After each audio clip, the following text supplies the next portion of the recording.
इस वीडियो को आप देखने के बाद जान सकते हैं कि कौन सी मेडिसिन किस काम आती है। और ये जानना आपके लिए बहुत ज़रूरी है, क्योंकि कई बार हमें मेडिसिन लेनी पड़ती है या फिर हमें किसी को भी मेडिसिन देनी पड़ती है, और हमें पता होना चाहिए कि जो मेडिसिन हम ले रहे हैं या फिर दे रहे हैं वो किस काम आती है। इस वीडियो में हम जानने की कोशिश करेंगे। तो यहाँ पर हम जानने वाले हैं कि हर मेडिसिन में एक सफिक्स होता है, यानी कि मेडिसिन के लास्ट में एक वर्ड होता है जिससे कि हम जान सकते हैं कि मेडिसिन किस क्लास से बिलोंग करता है या फिर किस बीमारी में दी जाती है। तो हम आज इस वीडियो में वही देखने वाले हैं। तो चलिए आइए स्टार्ट करते हैं। किसी भी मेडिसिन को हम उसके सफिक्स से जान सकते हैं। जैसे कि हमारा पहला सफिक्स यहाँ पर कैन। तो देखिए कैन एक सफिक्स है जो लोकल एनेस्थेटिक, इसका मतलब होता है ऐसी दवाइयाँ जो कि किसी पर्टिकुलर रीजन को या किसी बॉडी के वर्क को सुन करने के लिए दिया जाता है। इसका एग्जाम्पल है जाइलोकेन, बेंजोकेन, लीडोकेन।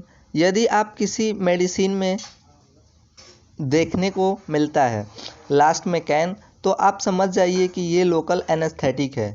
तो देखिए यहाँ पर कुछ इमेज भी लगाई है, जैसे कि यहाँ पर जाइलोकेन। तो जाइलोकेन एक इंजेक्शन आता है।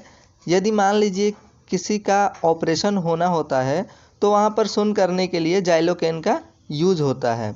और इसके अलावा लीडोकेन एक टॉपिकल एनेस्थेटिक आता है, यानी कि ये ऊपर से अप्लाई करना होता है किसी पार्ट को सुन करने के लिए। अब आगे बढ़ते हैं। देखिए हमारा अगला सफिक्स है माइसेन। तो माइसेन का यूज किया जाता है एंटीबायोटिक में, यानी कि इन्फेक्शन के लिए। यदि किसी को इन्फेक्शन हो जाता है तो उस कंडीशन में एंटीबायोटिक दी जाती है। इसका एग्जांपल है azithromycin, erythromycin, neomycin and streptomycin. तो आप देख सकते हैं कि सबसे लास्ट में यहाँ माइसिन आता है। तो माइसिन वर्ड का यूज़ एंटीबायोटिक में किया जाता है। तो यहाँ पर कुछ हमने इमेज भी लगाई है, जैसे कि स्ट्रेप्टोमाइसिन इंजेक्शन। तो ये इंजेक्शन बैक्टीरिया के इन्फेक्शन में किया जाता है, यानी कि किसी को यदि बैक्टीरिया का इन्फेक्शन हो जाता है तो उसे ये इंजेक्शन लगाया जाता है। और यहाँ पर है नियोमाइसिन। तो नियोमाइसिन ये ऑइंटमेंट है, ऊपर से जाने वाले क्रीम है जो बैक्टीरिया को किल करता है। तो इस तरह से आप जान जाएंगे कि माइसिन का यूज एंटीबायोटिक में किया जाता है।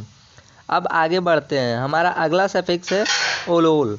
तो यहाँ पर ओलोल ये होते हैं बीटा ब्लॉकर। इसका यूज़ किया जाता है हाइपरटेंशन में या फिर हार्ट अटैक में, यानी कि किसी को हार्ट से संबंधित बीमारी होता है तो उसमें बीटा ब्लॉकर का यूज किया जाता है। इसके एग्जाम्पल है मेटाप्रोलोल, एनेटोनोल, इस्मोलोल, बिस्प्रोलोल। तो यहाँ पर हमने इसकी इमेज भी लगाई है। टेनोरमिन टैबलेट। तो जनरली इसका यूज़ हाई ब्लड प्रेशर में किया जाता है, यानी कि ऐसे पेशेंट जिनका ब्लड प्रेशर हाई रहता है तो उन्हें ये मेडिसिन दी जाती है। इससे आपको याद रहेगा कि बीटा ब्लॉकर का यूज़ हाई ब्लड प्रेशर में या फिर हार्ट से किसी और बीमारी में किया जाता है।